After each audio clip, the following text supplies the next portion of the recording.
So, guys, the Giants have officially signed Najee Harris, another proven veteran, to an already pretty interesting running back room.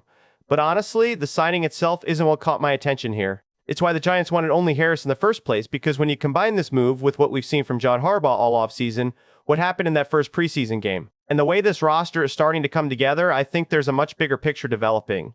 This move may have just given us our clearest clue yet about what Harbaugh actually wants this Giants offense to become. So let me explain why Harris makes so much sense here, what this could mean for the guys already in that backfield, and what we should be watching for next. What's up, Big Blue? Welcome to the NFL Playbook Giants. If you're new here, don't forget to hit that subscribe button. Okay, so Najee Harris signed with the Giants, and he's coming off an Achilles injury from last year, and before that, he was a 4-year, 1,000-yard workhorse in Pittsburgh. But look, if you just stop at the Giants added a veteran running back, I think you're missing what's actually going on here. Because this isn't a team that just needed a warm body in the backfield. This is a team that has been building towards something very specific all offseason, and honestly, I think the Harris signing is the clearest signal yet of exactly what that something is. So instead of just recapping the transaction, I want to dig into the why, because the why tells you a lot more about where this team is headed. So let's start with why Harris himself makes so much sense for this roster. He's 6'1", 242 pounds, which is a big frame for a running back in today's NFL. And when you look at what he did in his 4 healthy years with the Steelers, he wasn't just a volume guy, he was a short yardage specialist. He was somebody who could fall forward for extra yards, somebody who converted 3rd and 1, 4th and 1 situations at a really high rate. I mean, you're talking about a guy who was one of the most reliable backs in football when it came to picking up tough, ugly yards. The kind of yards that don't always show up on a highlight reel, but absolutely show up on the scoreboard. Before that Achilles tear last season, he had never missed a game in 4 years. 0 missed games. That kind of durability matters, especially for a coach who wants to lean on the run game as much as Harbaugh does. And here's the thing people kind of gloss over. He's actually solid in pass protection too, which matters a lot right now, given what we just saw with Tyrone Tracy and that missed block. A back who can pick up a blitz and keep his quarterback clean is worth a lot more than people realize, honestly. So when you add it all up, size, physicality, short yardage production, durability before the injury, and the ability to protect the quarterback, that's not a random depth signing. That's a very specific type of player that fits exactly what this coaching staff has been asking for, and that brings me to the bigger picture because Harris isn't showing up in a vacuum. Think about everything else that's happened this offseason. They brought in Patrick Ricard, a true fullback, which almost nobody uses anymore in this league. They spent a first-round pick on Francis Mauigoa, a guy who's built to move people off the ball in the run game. Cam Skattebo, their bruising second-year back, is finally healthy and ready to lead that room. And in that first preseason game against Minnesota, we saw the Giants line up in I formation with under-center looks, running downhill over and over again. That's not the offense Matt Nagy ran in Chicago. That's not the offense he called in Kansas City either. That looked like a Greg Roman-style, ground-and-pound approach. So, when you put Harris next to Ricard, next to Mauigoa, next to that heavier personnel and those under-center looks, it really does start to paint a picture. This isn't just a team trying to have a decent run game. This looks like a team trying to build a physical, run-first identity from the ground up. And Harris is another piece that fits that puzzle perfectly. Honestly, when you line all these moves up next to each other, it stops looking like a coincidence and starts looking like a plan. Now, let's talk about Tyrone Tracy, because I think this is where a lot of people are jumping to conclusions. In that first preseason game, Tracy missed a block that got Jaxson Dart knocked to the ground pretty hard. And naturally, a lot of fans immediately connected the dots and said, well, that's why they went out and signed Harris. But here's the thing, reports actually indicate the Harris visit had been in the works before that missed block ever happened. So this wasn't purely a panic move off one bad rep.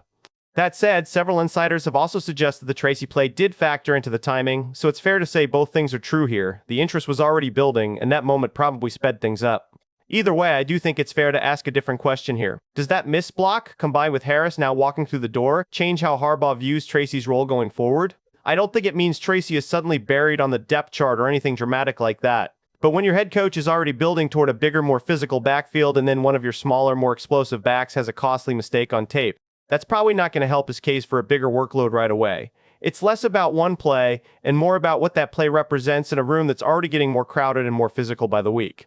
So, what does this actually mean for how the Giants use their running backs? Honestly, I think this is still very much up in the air, and that's kind of the point. Skattebo looks like the clear lead option right now.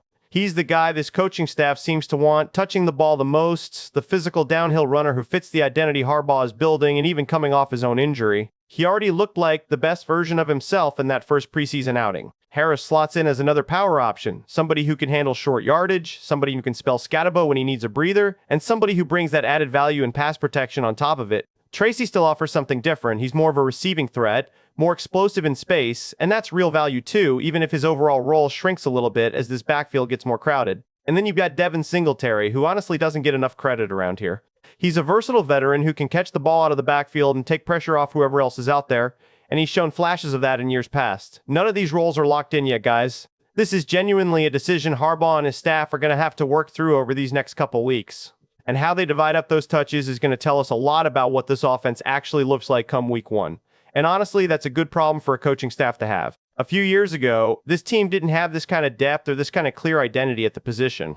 Now they've got 4 backs who each bring something different to the table, and it's on Harbaugh and his staff to figure out how to get the most out of all of them. Now, I don't want to make this entire video just about the backfield because there was a lot more worth talking about from that first preseason game, and I think it's important to set the full picture here. Malachi Fields, the rookie receiver, really stood out. He caught a touchdown from Dart, and honestly, he wasn't even open on that play. He just made a difficult, contested grab look easy. A lot of people are already talking about him as a potential starting caliber receiver as early as this season, and after that showing, it's easy to see why. Speaking of Dart, that touchdown throw itself was impressive. He got hit hard on the previous drive, came back out, and delivered a really tight window throw to a spot only Fields could get to. That's the kind of playmaking ability that gets people excited about his second year, and it says something about how the coaching staff trusts him too, considering they put him right back out there after that hit. Up front, Mauigoa looked like he belonged out there too, getting real movement in the run game as a rookie, which is exactly what you want to see from a first-round interior lineman still adjusting to a new position. And on defense, Arvell Reese flashed in a big way, playing with a level of physicality that had people talking well after the game ended, but I'd be lying if I said everything looked good. The run defense still has real question marks. Minnesota had success on the ground early, and even accounting for the fact that a lot of starters didn't play that day, it's something this coaching staff is going to need to clean up before the regular season gets here. So there's a lot to like, but also a lot still left to figure out, and that's honestly to be expected this early in a new coach's first camp. And I think that's actually the most useful way to look at this whole preseason so far. It's not about panicking over one shaky drive on defense or getting overly excited about one touchdown catch. It's about watching the patterns, and right now those patterns are pointing pretty clearly toward a heavier, more physical football team than what Giants fans have grown used to over the last few years. So when you step back and look at the whole picture, the Harris signing the personnel they've added, the way they lined up on offense, and even the flashes we saw from guys like Fields, Mauigoa, and Reese, I think it all points to the same conclusion. Najee Harris is getting a lot of the attention right now, and understandably so. But his signing might actually be our clearest clue yet about what John Harbaugh is building with this Giants roster. This is a team trying to get bigger, get tougher, and establish a physical identity on both sides of the ball, from the running backs to the offensive line to the guys up front on defense. Whether that translates into wins remains to be seen, but the direction this team is heading in is becoming pretty hard to miss. And if you're a Giants fan, that's a pretty exciting thing to watch unfold over these next few weeks heading into the regular season.